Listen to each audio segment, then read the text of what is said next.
रोशन Dahiya, chemistry PGT, Shri Gurukul science academy में सभी विद्यार्थियों का अभिनंदन करता हूँ। आज हम स्टडी करेंगे ठोसों का द्रव में विलयन एवं वाष्प दाब। ठोसों में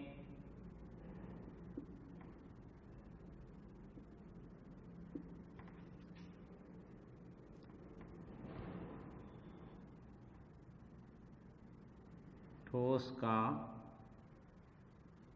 द्रव में विलयन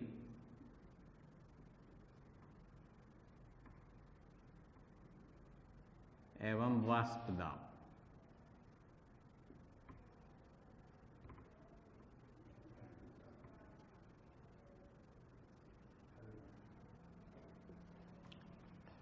देखिए स्टूडेंट्स, सबसे पहले ये जो अध्याय जो हम पढ़ रहे हैं विलयन, इसके लिए आपको एक फेयर नोटबुक लेके बैठिए और एक रजिस्टर लेके उसमें राइट डाउन करते रहिए, क्योंकि ये सीधा यदि आप थर्ड पार्ट देखोगे तो आपको समझ में नहीं आएगा। आपको पहला फर्स्ट और सेकंड पार्ट भी देखना पड़ेगा और कंप्लीट देखना पड़ेगा, तभी ये समझ में आएगा।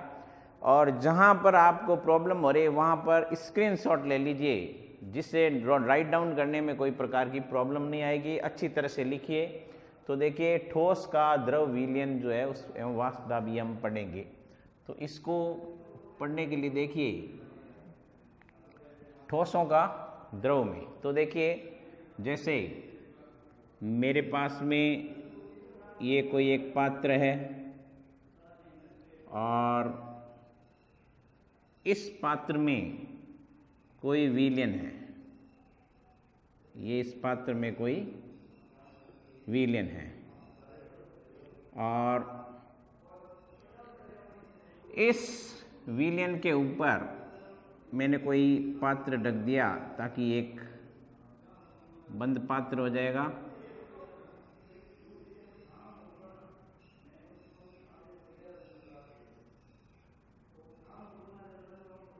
अब देखिए, इसको नीचे से इसको हीट किया जाता है, हीट दी जाती है, गर्म किया जाता है। तो क्या हुआ, ये जो विलयन है ये विलयन गर्म होगा, ये विलयन गर्म होगा और गर्म होगा तो ये वाष्प सर्जित होगा, स्टीम बनेगी, भाप बनेगी। तो जब ये गर्म होगा तो इससे बनने वाली जो वाष्प है, तो यहाँ से ये वाष्प, तो यहाँ वाष्प दाब प्रोड्यूस होगा, वाष्प दाब उत्पन्न होगा, जिसको हम नाम देते हैं P1 नॉट। तो ये P1 नॉट। अब देखिए, इस पात्र में मैं कुछ मात्रा में विलय डाल देता हूँ। विलय, ये पूरा क्या है, आपका सॉल्यूशन है। ये समझ लीजिए एक प्रकार सा, कोई भी प्रकार का ये विलायक है, विलयन नहीं है, ये विलायक है। और इस जो विलायक है उसमें मैं विलय मिलाता हूँ। तो ये देखिए, ये मैं इसमें कुछ मात्रा में मैंने विलायक में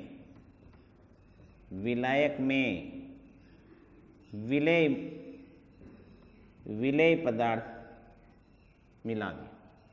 तो देखिए, जैसे ही मैंने इसमें ये मिलाया और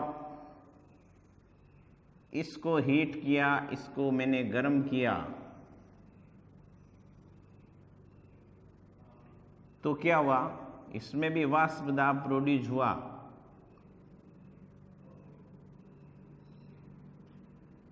और उसको मैंने नाम दे दिया P1। अब देखिए, P1 नॉट और यहाँ है P1। तो देखिए, P1 नॉट किसके लिए यूज करते हैं, एकदम प्योर शुद्ध विलायक। देखिए, शुद्ध विलायक है तो उसके लिए हम यूज करते हैं P1 नॉट। और जब उस विलायक में मैंने विलय मिला दिया तो उसके लिए हम यूज करते हैं P1। तो P1 क्या है, वाष्प दाब है। तो ध्यान रखना है, P1 कौन सा वाष्प दाब है? शुद्ध पदार्थ के लिए, शुद्ध विलायक हेतु, शुद्ध विलायक हेतु, शुद्ध विलायक हेतु। तो शुद्ध विलायक हेतु P1 नॉट और विलय और विलायक हेतु P1 काम लिया है, विलय एवं विलायक हेतु। तो देखिए इसमें भी वाष्प दाब लग रहा है और इसमें भी वाष्प दाब लग रहा है। तो ये जो वाष्प दाब है, वाष्प दाब P1 नॉट और ये वाष्प दाब है P1। अब हमें ये सोचना पड़ेगा P1 नॉट ग्रेटर देन है या P1 ग्रेटर देन है, यानी P1 नॉट अधिक है या P1। तो देखिए P1 जो होता है P1 नॉट वो P1 से ग्रेटर देन होगा, अधिक होगा। क्यों होगा, इसका रीजन क्या है? तो इसके लिए देखिए पहले राउल्ट का नियम समझा देता है। हम आपको राउल्ट का नियम पहले मैंने बताया था, राउले या राउल्ट का नियम, राउल्ट का नियम। राउल्ट का नियम क्या कहता है? P1 equal to P1 that x1। तो ये देखिए P1 equal to P1 not x1। तो यहां पर देखिए जो हम बात करते हैं कि ये जो x की वैल्यू, मैंने आपको जो पीछे चैप्टर पढ़ोगे उसमें मैंने बताया था x1 की जो वैल्यू होती है वो हमेशा 1 से लेस देन होती है, 1 से कम होगी तो इसकी वैल्यू हो गई लेस देन 1। तो इसकी वैल्यू हो गई 1 से कम। x1 की वैल्यू हमेशा 1 से कम ही आएगी। तो अब देखिए जब इसकी वैल्यू कम है तो इसका मीन्स ये हो गया P1 not is greater then P1। क्या मतलब हुआ इसका? इसका अभिप्राय ये हुआ कि जो प्योर जो शुद्ध विलायक है उसमें जो वाष्प दाब है वो अशुद्ध विलायक की तुलना में अधिक होता है। यानी ये जो वाष्प दाब है ये किसका वाष्प दाब है? विलायक और विलेय का। और ये किसका वाष्प दाब है? शुद्ध विलायक का। तो शुद्ध विलायक का वाष्प दाब, ध्यान से सुनना, शुद्ध विलायक का वाष्प दाब सदैव अशुद्ध विलायक के वाष्प दाब से अधिक होता है। तो ये मैं लिख देता हूं, इसको आप राइट डाउन कर लीजिए। शुद्ध विलायक का वाष्प दाब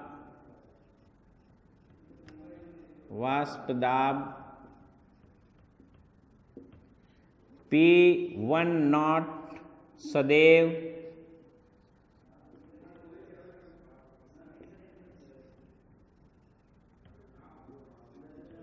अशुद्ध विलायक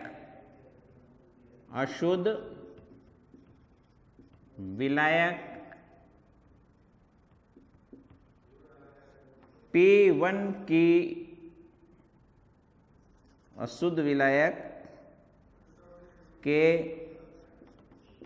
वाष्प दाब P1 की तुलना में सदैव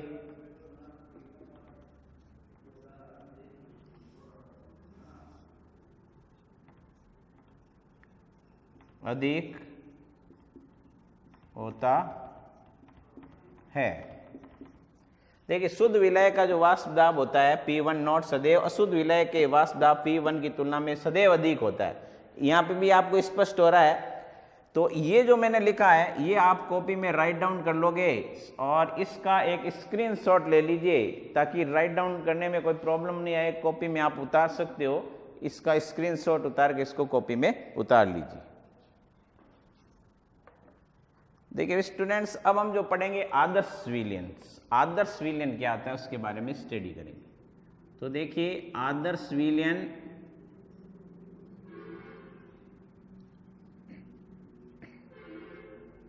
आदर्श विलयन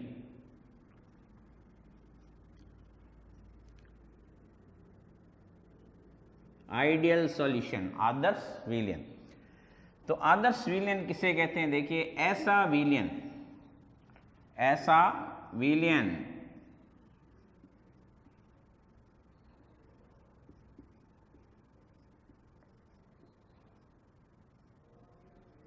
जिसमें सदैव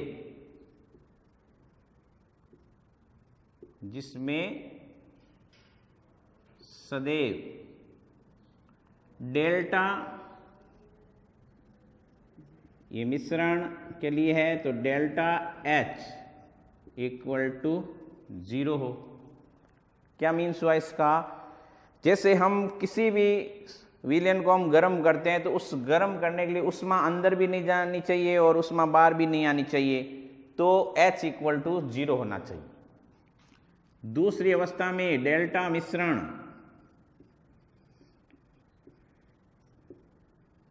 वॉल्यूम इक्वल टू 0, यानी उसका आयतन फिक्स होना चाहिए, आयतन स्थिर होना चाहिए, आयतन में कोई प्रकार का परिवर्तन नहीं होना चाहिए। उसके बाद डेल्टा मिश्रण F इक्वल टू 0। F यानी जो ठोस होते हैं या कोई भी प्रकार का विलय है या विलायक है, उसके बीच में जो इंट्रामॉलिक्यूलर अट्रैक्शन फोर्स होता है यानी अंतरा आणविक आकर्षण बल होता है, वो अंतरा आणविक आकर्षण बल सदैव एक फिक्स होना चाहिए, उसमें कोई भी प्रकार का चेंज नहीं होना चाहिए। ना तो अंतरा आणविक आकर्षण बल कम होना चाहिए, ना अधिक होना चाहिए। तो ये तीन यदि कंडीशन पूर्ण करता है तो वो आदर्श विलयन है। अब देखिए वास्तव में कोई भी विलयन आदर्श होता भी नहीं है, 100% प्योर कोई आदर्श विलयन नहीं होते हैं। फिर भी हम कुछ जैसे गैसें हैं उनको आदर्श विलयन के तुल्य मान लेते हैं। कौन कौन सी गैसें हैं वो देखिए, helium, neon, argon, krypton, xenon और रेडॉन।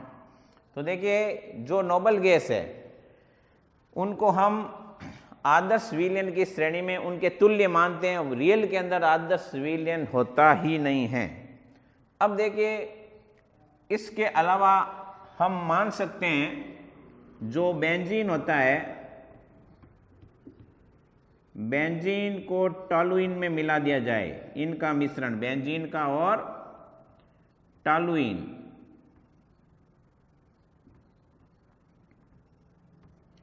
बेंजीन और टॉलुइन का जो मिश्रण होता है वो भी एक प्रकार का आदर्श विलयन माना गया है। केवल माना गया, रियल में नहीं होता है। मैं आपको बताता हूँ आदर्श विलयन होता ही नहीं है, इसको केवल माना जाता है। एन हेक्सेन एवं एन हेप्टेन, इसका जो विलयन है वो भी आदर्श विलयन माना गया है। एन हेक्सेन में एन हेप्टेन मिला दीजिए तो ये जो विलयन है इनको आदर्श विलयन की श्रेणी में माना गया है। अब देखिए इसके लिए जो ग्राफ होता है वो कैसे बनता है वो देखेंगे। तो सबसे पहले आपको जो राउले, देखिए राउले या राउल्ट या इसको राउल्ट के नियम से समझेंगे, राउल्ट का नियम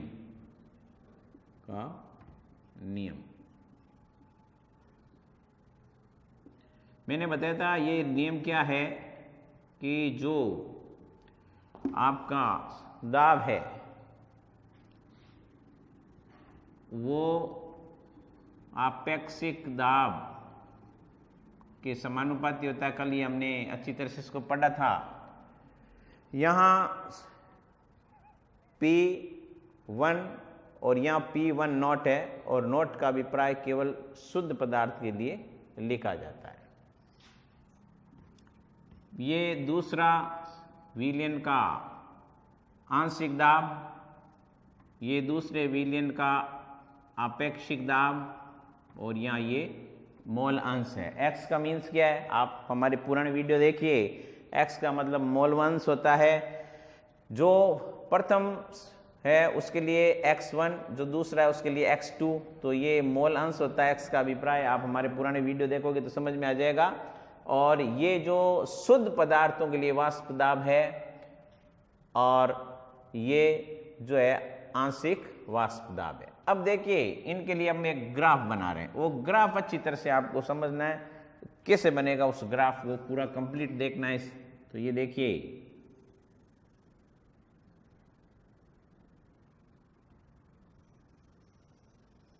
अब इस ग्राफ की एक एक चीज आपको बिल्कुल सही तरीके से समझनी है। ये x अक्ष, ये हो गई इसकी y अक्ष, और यहाँ हो गया 0। अब देखिए, यहाँ है तापमान T, टेम्परेचर, और यहाँ ये है आपके वाष्प दाब। अब देखिए, जो हम सबसे पहले ये यहाँ सॉरी x मोल है, x मोल अंश है, मोल अंश, x मोल अंश है। अब देखिए, हम मोल अंश x और जो आपके वाष्प दाब है P, उनके बीच में, उन दोनों के बीच में हम ग्राफ खींचेंगे। तो ये ग्राफ कैसे खींचेंगे, देखिए, सपोज कीजिए यहाँ x जो होता है वो x1 की वैल्यू मैंने मान ली, यहाँ इस पॉइंट के ऊपर जो है वो 0 है, और यहाँ x1 की वैल्यू 1 है। क्यों? क्योंकि मैंने बताया था x1 जो होता है उसकी वैल्यू हमेशा 1 से लेस देन होती है, और जब दोनों का ऐड किया जाता है तो 1 से कभी भी वो ज़्यादा नहीं होती। तो 0 से 1 तक ही वैल्यू होती है x की, 1 से लेस देन हो सकती है, 1 से कभी ज़्यादा नहीं हो सकती। इसी प्रकार से दूसरे ग्राफ जब हम खींचेंगे तो यहाँ x2 को 1 मान लिया, और यहाँ x1 को मैंने मान लिया 0। तो देखिए, ध्यान रखना, यहाँ x1 इक्वल टू 0 और x1 यहाँ 1 माना, और यहाँ 1 माना तो यहाँ 0 मानना पड़ेगा, क्योंकि 1 से ज़्यादा x की वैल्यू होती नहीं है। तो अब देखिए, सबसे पहले जो हम ग्राफ खींचेंगे वो मान लीजिए इसके लिए खींचेंगे। तो यहाँ देखिए, ये पॉइंट और इस पॉइंट को मैं किसी बिंदु पे यहाँ मिला देता हूँ, ये P1 नॉट। तो ये मैं इस पॉइंट को इससे ये मिला देता हूँ, तो ये इसका ग्राफ आ गया। ये P1 का जो फर्स्ट, ये P1 के लिए, P1 के लिए। तो देखिए, यदि ऐसा क्यों हुआ कि इसको मान लीजिए 0 मान लेते हैं, x1 को क्या माना, 0 मान लीजिए, x1 को 0 मान लेते हैं, और 0 मान लेते हैं तो इसकी पूरी वैल्यू क्या होगी, 0। नीट एंड क्लीन है भाई, ये 0 होगा तो इसको 0 से मल्टीप्लाई करेंगे तो P1 0 होगा। तो यहाँ से देखिए, ये 0 से P1 नॉट तक मान ली। अब देखिए, जो इसकी वैल्यू मान लीजिए मैं 1 ले लेता हूँ, तो इसकी वैल्यू हो जाएगी P1, और ये जो है P1 नॉट के बराबर हो जाएगी, तो ये P1 नॉट के बराबर होगी। इसी प्रकार से अब इसके लिए भी ग्राफ खींचना है। इसके लिए देखो, सबसे पहले x 0 मानते हैं तो कंप्लीट 0, तो इसके लिए तो ये जो x2 है, x2 के लिए यहाँ 0 है, और जब यहाँ 0 है तो ये ग्राफ यहाँ से बनेगा, और उसके पश्चात यहाँ 1 मानेंगे तो P2 नॉट। तो P2 नॉट यहाँ किसी पॉइंट के ऊपर ले लेते, ये ले लेते, चलिए P2 नॉट। तो यहाँ से देखिए, ये ग्राफ बन गया ऐसे।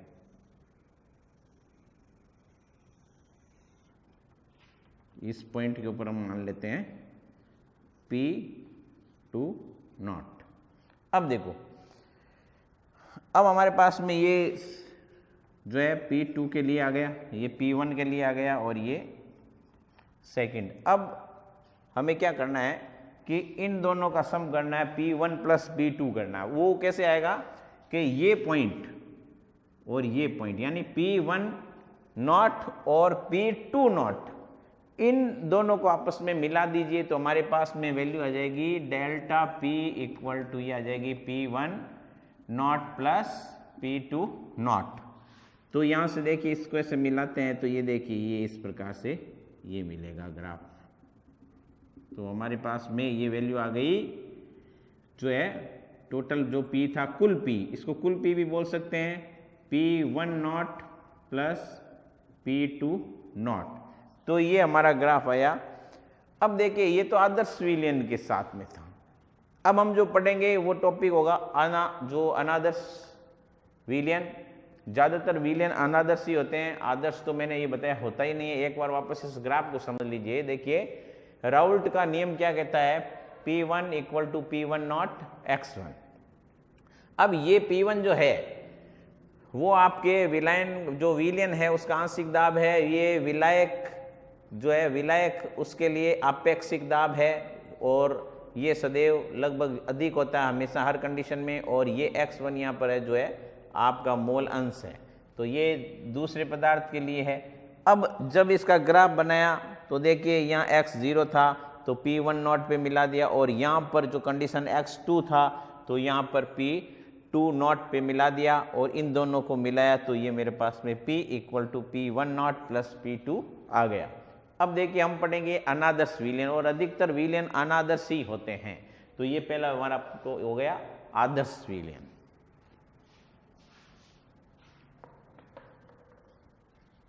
हाँ देखिए आइडियल सॉल्यूशन पढ़ लिया, अब हम पढ़ेंगे अनादर्श विलयन। आदर्श विलयन देखिए लगभग अनादर्श विलयन ही होते हैं। अब देखिए जो अनादर्श विलयन है उनके लिए क्या कंडीशन है, देखिए हमने पहले पढ़ा था डेल्टा मिश्रण H इक्वल टू 0 आदर्श विलयन के लिए, और डेल्टा मिश्रण जो उसके अलावा वॉल्यूम था वो भी 0 था। उसके बाद डेल्टा मिश्रण वॉल्यूम के अलावा हमारे पास में जो फोर्स था वो भी इसमें 0 था। तो अनादर्श के अंदर इसका ऑपोजिट हो जाएगा। तो देखिए डेल्टा मिश्रण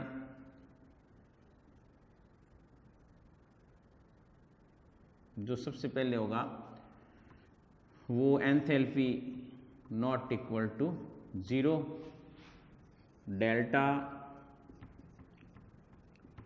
मिश्रण volume not equal to 0, delta मिश्रण फोर्स नॉट इक्वल टू 0। तो अनादर्श में सेम ऑपोजिट कंडीशन होती है, जो आदर्श की थी उसकी उल्टी कंडीशन है। तो ये इस यहाँ पर जो एंथैल्पी 0, वॉल्यूम में जो है वो चेंज हो सकता है, फोर्स में भी चेंज हो सकता है। तो इसके लिए हम दो प्रकार का विचलन पढ़ेंगे। देखिए राउल्ट के नियम के अनुसार एक हम पढ़ेंगे, सबसे पहले जो पढ़ेंगे वो पढ़ेंगे धनात्मक विचलन। जो सबसे फर्स्ट हम पढ़ेंगे वो है धनात्मक विचलन। धनात्मक विचलन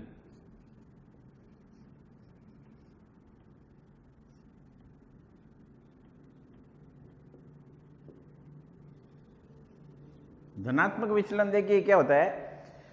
सबसे पहले आपको ये आना चाहिए जो राउल्ट का नियम क्या है, P1 equal to P1 not x1। अब देखिए जो धनात्मक विचलन है उसमें यदि ऐसी कंडीशन हो जाए जब P1 is greater then P1 not x1, यानी आंशिक दाब अपेक्षित दाब से अधिक हो जाए, ऐसी कंडीशन में क्या होगा। देखिए जैसे मेरे पास में ये कोई भी प्रकार का विलायक है, मेरे पास में ये कोई भी प्रकार का इसमें कोई विलायक है,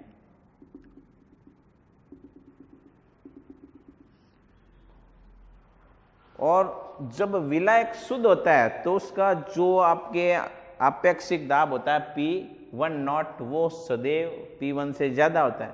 लेकिन जब इसमें कुछ विलय की मात्रा मिला दी जाती है तो इसमें जो विलय के कण और ये मान लीजिए विलय के कण, ये विलय के कण, ये विलय के कण, ये विलय के कण और ये विलय के कण, ये विलय के कण और ये विलय के कण। अब कई बार ऐसी कंडीशन आ जाती है जब दोनों के बीच में जो बॉन्ड है, बंध है, वो आपस में ए और बी के बीच में बनने वाले बंध से कम हो जाता है। क्या मतलब है? जैसे मान लीजिए इसमें जो है विलय मिलाया ए या कोई भी पदार्थ मिलाया दूसरा बी। अब देखिए जो पदार्थ ए है उसके बीच में क्या बंध है? ए और ए। या पदार्थ जो बी है उसके बीच में बंध है बी। ध्यान से समझना, देखिए कंसेप्ट क्लियर करना, हमको रटना नहीं है, हमें केवल कोई चीज को रट कर नहीं करना है, हर चीज के पीछे कंसेप्ट होता है। देखिए जैसे इसमें मैंने बी, ये कोई पदार्थ डाला बी, तो इसके बी के बीच में इंट्रामोलिकुलर अट्रैक्शन फोर्स है और दूसरा पदार्थ है ए, उसके बीच में इंट्रामोलिकुलर अट्रैक्शन फोर्स है। जब मैं इसको इसमें मिला दिया तो मिलाने के कारण से जब मैंने दोनों को मिलाया तो उस जो दोनों से बना ए और बी, इनका विलयन बन गया और अब ए और बी बॉन्ड बन गया। पहले तो ए और ए के बीच में बॉन्ड था और दूसरा बी और बी के बीच में बॉन्ड था। मान लीजिए एक विलायक है, वो विलायक मान लीजिए बी था, उसके बीच में बॉन्ड जो था वो ये बी भी था और उसके अंदर विलय मिलाया वो ए और ए था। अब देखिए जब मैंने इनको मिलाया इसमें तो यहां पर जब दोनों को मिलाने पर उन दोनों के बीच में बॉन्ड बन गया ए और बी। और ये बॉन्ड यदि वीक हो इन दोनों से ये बंध कमजोर हो तो ऐसी स्थिति में क्या होगा? ऐसी स्थिति में जो उसका क्वथनांक होगा वो न्यूनतम हो जाएगा। कैसे होगा? देखिए मैं बताता हूं। ऐसी स्थिति में जैसे सपोज कीजिए मैं ले लेता हूं ये एथिल अल्कोहल, तो देखिए एथिल अल्कोहल का फार्मूला क्या होता है? C2H5OH। तो ये मैंने मान लिया ये OH, तो C2H5OH, C2H5OH। तो इनके बीच में हाइड्रोजन बॉन्ड बनता है, इनके बीच में जो बॉन्ड बनता है वो हाइड्रोजन बॉन्ड बनता है, हाइड्रोजन बॉन्ड बनता है। अब देखिए मैं इसमें कुछ मात्रा में साइक्लोहेक्सेन मिला देता हूं, तो ये देखिए मैं साइक्लोहेक्सेन मिला देता हूं, C6H12 है, C6H12 मैंने ये मिलाया तो क्या हुआ कि ये जो साइक्लोहेक्सेन है ये हाइड्रोजन के बंध को तोड़ देगी, उसको तोड़ देगी। तो तोड़ने के कारण से जो अब बॉन्ड बना है वो क्या बना हमारे पास में? ए और बी। देखिए पहले जब केवल ये जैसे मान लीजिए आप इसको सपोज कीजिए ये एथिल अल्कोहल है, तो एथिल अल्कोहल को मान लीजिए आपने ए माना, तो एथिल अल्कोहल के बीच में कौन सा बॉन्ड था? हाइड्रोजन बॉन्ड था, हाइड्रोजन बॉन्ड था। और जो साइक्लोहेक्सेन है उसको भी मान लीजिए इनके बीच में भी स्ट्रॉन्ग बॉन्ड था। लेकिन क्या हुआ? जब दोनों को मिलाया तो दोनों के बीच में ए और बी बॉन्ड बना और इन्होंने क्या किया? किसने? साइक्लोहेक्सेन ने हाइड्रोजन बॉन्ड को तोड़ दिया। तो उससे क्या हुआ? जो ए बी का बॉन्ड था वो वीक हो गया। समझ में आ गया? अब अच्छी तरह से समझ में आ गया होगा।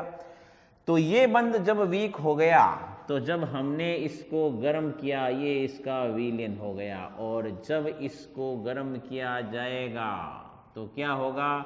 इसको जब हीट देंगे तो यहां से ये बॉन्ड कमजोर है, और जब बॉन्ड कमजोर है तो आंशिक दाब में वृद्धि होगी, क्योंकि अब इसके ऊपर मान लीजिए मैंने कोई पात्र ढक दिया।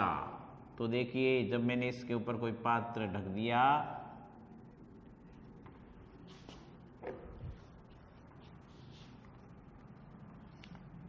ये पात्र मैंने जब इसके ऊपर ये ढक दिया तो क्या हुआ?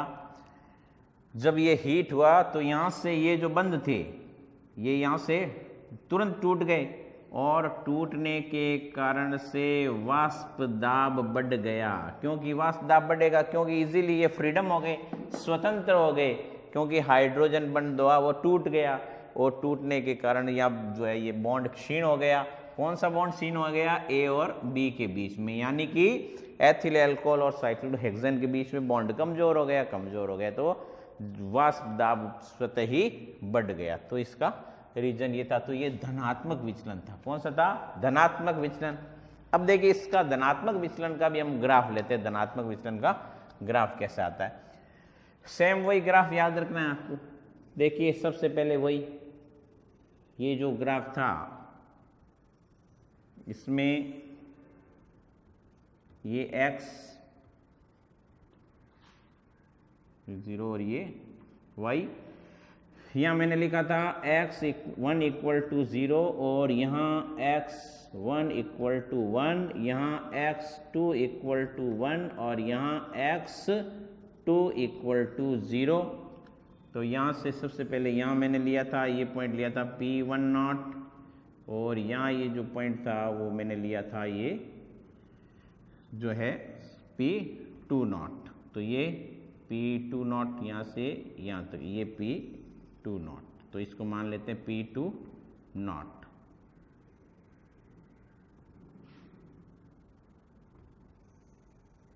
ये देखिए अब वही लाइन मिलानी इसमें। देखिए ये अब आपको क्या करना है, इसके लिए ग्राफ में कुछ नहीं करना, बस इसको ऐसे मिला दीजिए, इसको ऐसे मिला दीजिए और इसको ऐसे मिला दीजिए, तो ये इसका ग्राफ होगा, ये इसका ग्राफ हो जाएगा। तो ये देखिए जो पहला जो ग्राफ था उसके ऊपर से कर्व्ड लाइन खींचनी है, ये जो लाइन थी उसके ऊपर कर्व्ड और यहाँ पर भी ये और यहाँ पर भी ये, तो ये इसका ग्राफ हो गया। तो ये अनादर्श विलयन का कौन सा विचलन हो गया? धनात्मक विचलन। अब हम जो पढ़ेंगे वो पढ़ेंगे जो अनादर्श विलयन है उसका ऋणात्मक विचलन। ऋणात्मक विचलन क्या होता है उसके बारे में स्टडी करेंगे।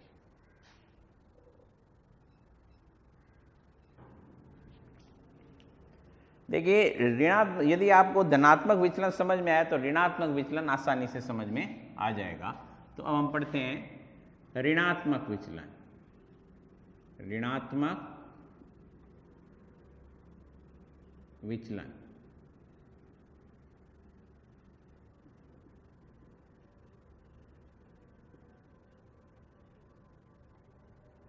किसका ऋणात्मक विचलन? अनादर्श विलयन का ऋणात्मक विचलन। तो देखिए जो अनादर्श विलयन होता है उसके लिए जो ऋणात्मक विचलन होता है उसके लिए सबसे पहले वही देखिए राउल्ट का नियम, राउले या राउल्ट का नियम, राउल्ट या राउले का नियम।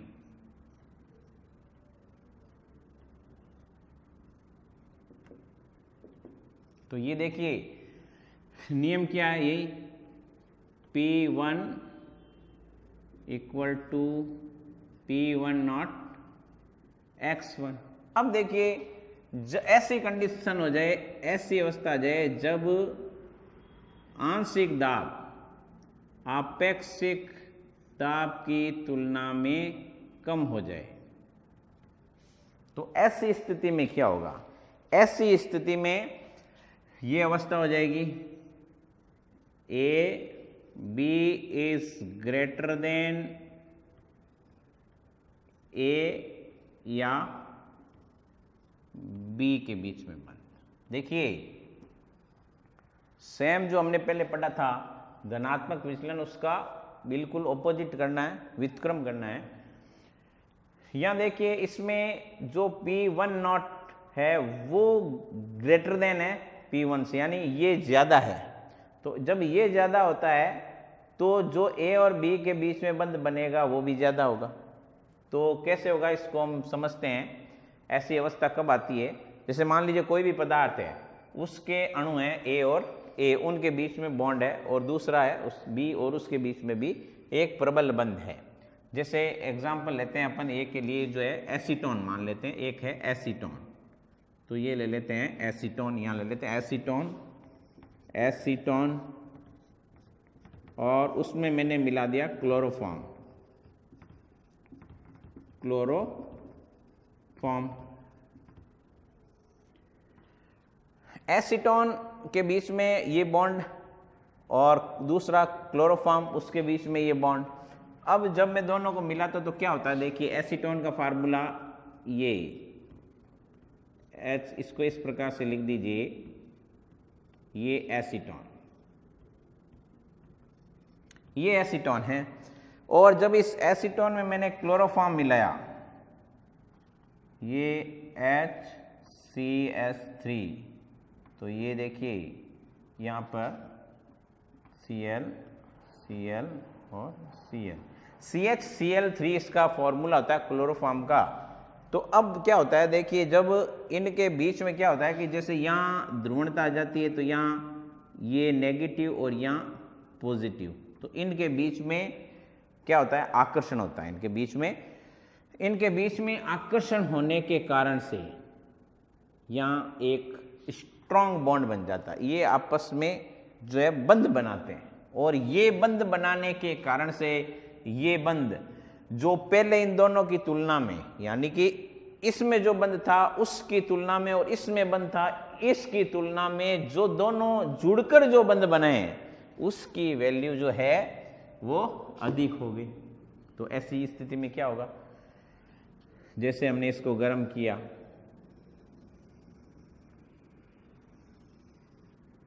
तो गर्म किया तो क्या हुआ, इसको एक बंद पात्र में ढक देते हैं,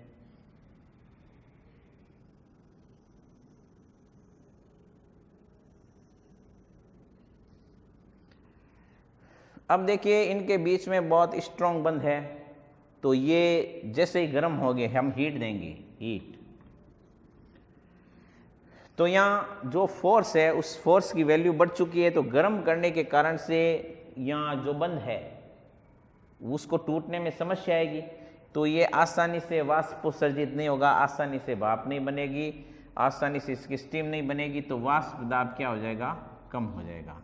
तो वाष्प दाब क्या हो गया, वाष्प दाब कम हो गया। आप लॉजिकली समझ सकते हैं कि भाई जब इनके बीच में बंध बन रहा है, जैसे मान लीजिए कोई भी हम मैटर डाल रहे हैं, कोई भी पदार्थ डाल रहे हैं किसी विलयन में, और उसके बीच में यदि स्ट्रॉन्ग बॉन्ड बन गया तो हीट जनरेट हो रही है, हम ऊष्मा दे रहे हैं, तो उस बंध को तोड़ने में बहुत ही अधिक वर्क करना पड़ेगा, तो ऐसी स्थिति में वाष्प दाब कम हो जाएगा। जबकि धनात्मक विचलन में क्या था, धनात्मक विचलन में कोई प्रॉब्लम नहीं थी, जो बॉन्ड था, जो बंध था, वो क्या था, इस तो वीक था, और वीक था तो आसानी से टूट गया, तो वाष्प दाब भी बढ़ गया। अब देखिए ऋणात्मक विचलन के लिए हम जो ग्राफ खींचते हैं वो उस वैसा याद रखना है, वही सेम। तो इसको कैसे याद करना है, देखिए आप बार बार इसको प्रैक्टिस कीजिए नोटबुक में।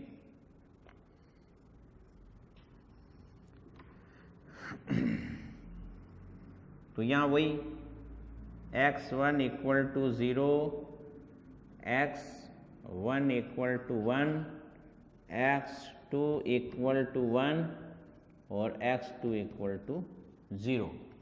अब देखिए सबसे पहले यहाँ से ये देखिए ये मिला दीजिए, और यहाँ हो गया P10, और अगला देखिए इसको यहाँ से यहाँ मिला दीजिए, तो ये हो गया P20। वही पुराना ग्राफ याद रखना है।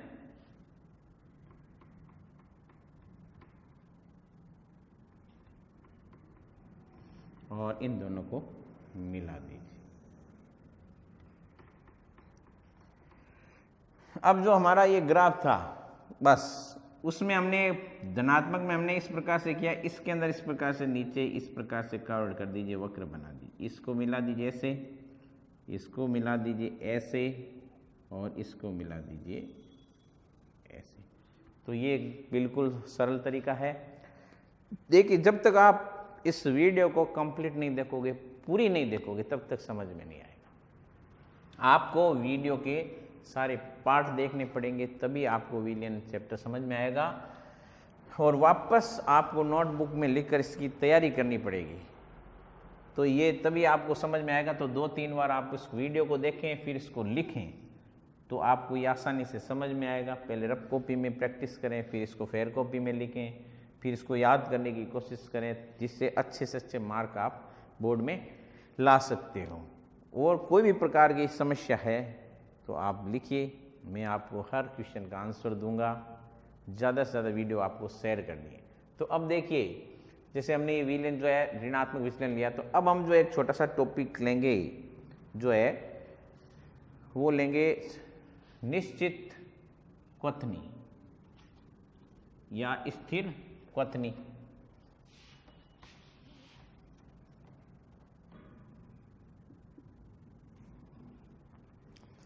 स्थिर क्वथनी, देखो नाम से स्पष्ट है कि स्थिर, जिसका क्वथनांक स्थिर है। तो जिसका क्वथनांक स्थिर है तो वो स्थिर क्वथनी कहलाती है। यानी जैसे कोई भी विलायक है और उसमें हम कोई भी विलय मिलाते हैं और उसका जो दोनों की जो दर होती है विलय और विलय की वो समान है, तो वो स्थिर क्वथनी है, उसको स्थिर क्वथनी कहते हैं, यानी क्वथनांक स्थिर है। तो अब देखिए, ये भी दो प्रकार का, एक लेते हैं हम धनात्मक विचलन या दूसरा लेते हैं ऋणात्मक विचलन।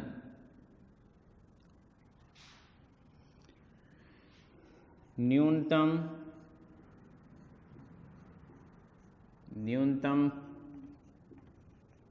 क्वथनांक स्थिर क्वथनी।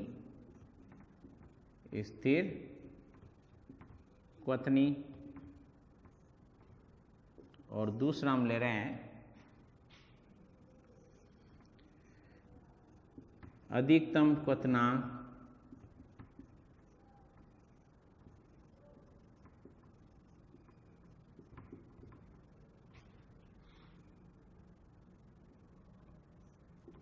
ऋणात्मक विचलन।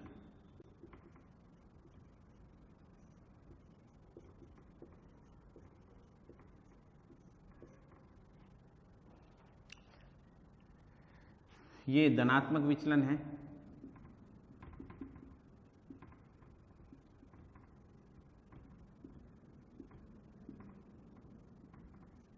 तो देखिए, सबसे पहले जो न्यूनतम क्वथनांक स्थिर क्वथनी, अब देखिए इसमें स्पष्ट है कि जो क्वथनांक होगा वो न्यूनतम हो जाएगा। क्वथनांक न्यूनतम कैसे हो जाएगा? जैसे मान लीजिए मेरे पास में एल्कोहल है, एथिल एल्कोहल है, तो ये देखिए एथिल एल्कोहल, तो मैंने एथिल एल्कोहल लिया 95% और उसमें 5% जल मिला दिया।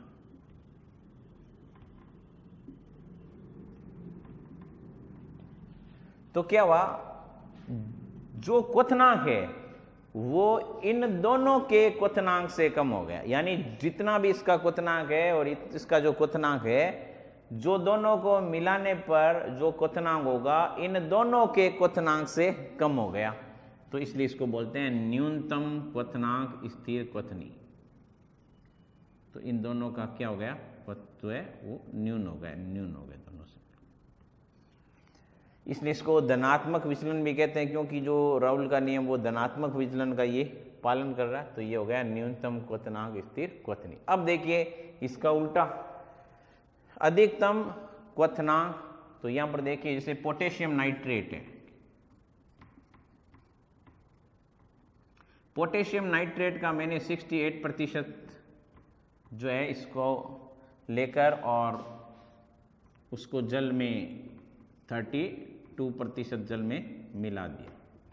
तो क्या हुआ, इसका जो क्वथनांक है वो पोटेशियम नाइट्राइट और जो जल है इन दोनों के क्वथनांक से अधिक हो गया। जितना भी इसका क्वथनांक है और इसका क्वथनांक है, इन दोनों का जो क्वथनांक है उनसे भी अधिक क्वथनांक इनका हो जाएगा। तो ये हो गया अधिकतम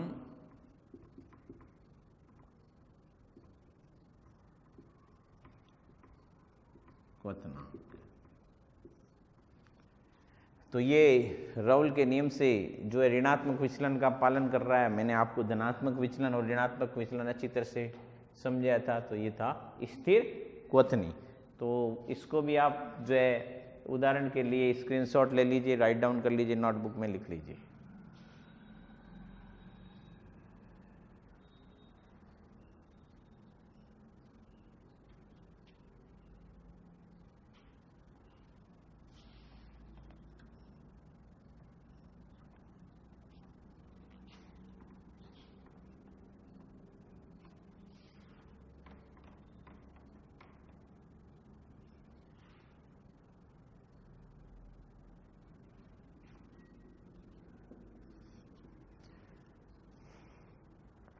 अब हम पढ़ेंगे अणु संख्यक गुणधर्म द्वारा मोलर द्रव्यमान का निर्धारण। तो देखिए अणु संख्यक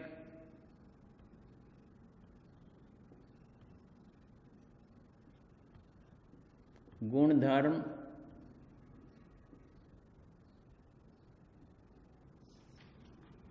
द्वारा मोलर द्रव्यमान का निर्धारण।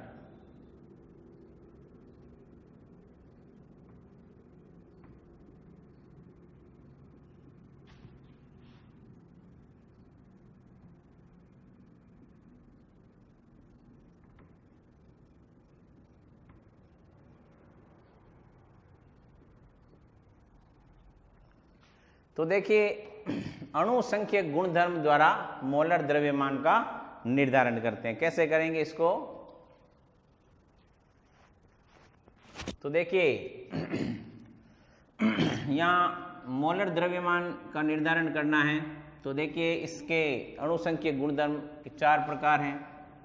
तो सबसे पहले यहाँ पर इस चीज को समझ लेंगे अणु संख्यक। देखिए किसी भी विलय में या कोई भी विलयन है, मान लीजिए सॉल्यूशन है, उस विलयन में यदि विलय के केवल मोलों की संख्या की बात की जाती है, अणु संख्या की बात की जाती है, सिर्फ ओनली फॉर अणु संख्या की बात, प्रकृति और किसी की बात नहीं करके केवल अणु संख्या की बात करें तो उसको कहते हैं अणु संख्यक गुणधर्म। यानी किसी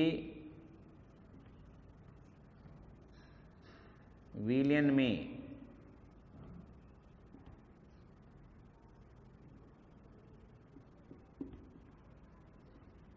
जब केवल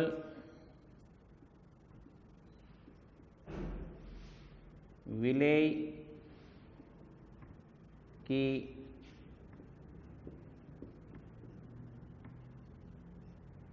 गुणधर्म, यानी कोई भी जैसे विलयन, उसमें विलय की संख्या की बात की जाती है। अब देखिए 4 कौन कौन से प्रकार है इसके? 4 प्रकार है। सबसे पहले देखिए नंबर 1 विलायक विलय के वाष्प दाब का आपेक्षिक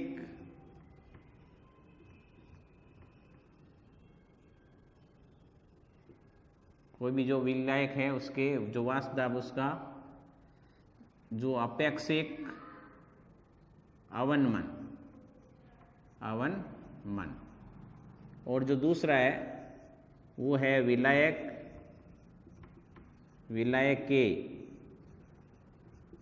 क्वथनांक का उन्नयन, और जो थर्ड है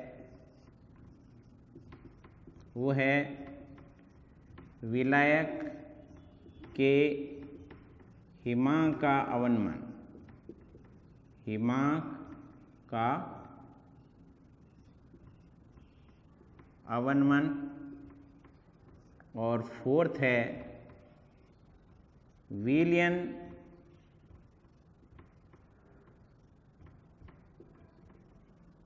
का परासरण दाब।